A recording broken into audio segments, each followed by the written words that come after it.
Evet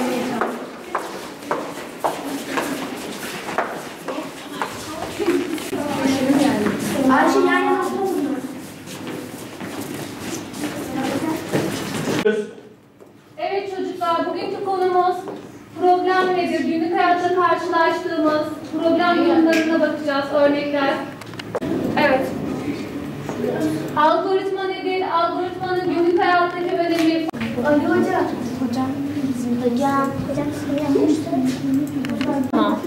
Hocam videoyu izleyelim. Evet, algoritma kavramını inceleyeceğiz birlikte.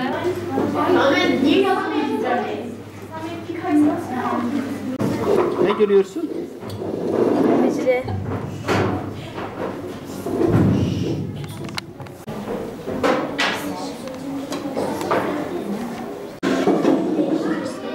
Onları tekrar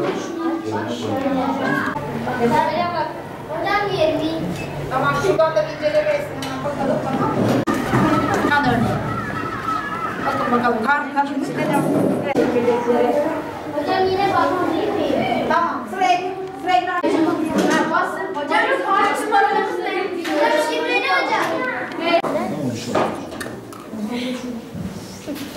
şöyle tam yuvarlak olacak şekilde bir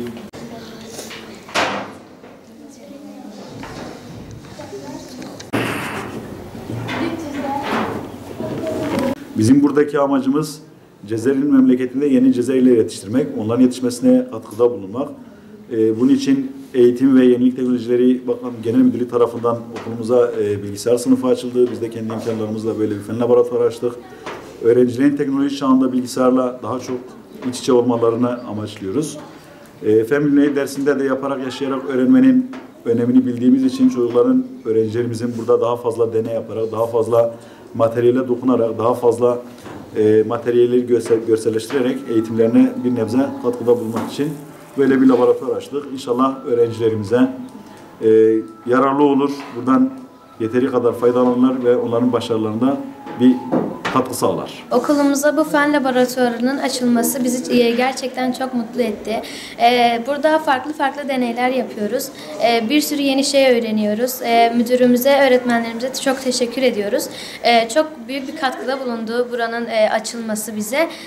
Cizre Yafes Ortaokulu'nda öğrenciyim, 6. sınıf öğrencisiyim. Okulumuzda bilişim teknolojileri sınıfı açıldı. Bence bu gayet güzel bir şey. Zamanımızı daha verimli geçirmemizi sağlıyor. Bilişim alanında güçlenmemizi, yani bilişim alanında daha çok bilgi edinmemizi sağlıyor.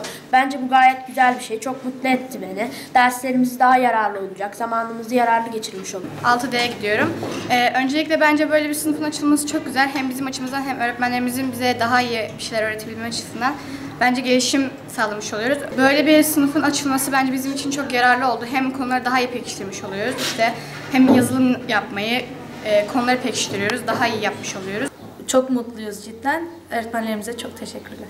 Burada kan, damar falan yapacağız. Vücutlardaki pompalama sistemlerini öğreneceğiz, formülleri öğreneceğiz.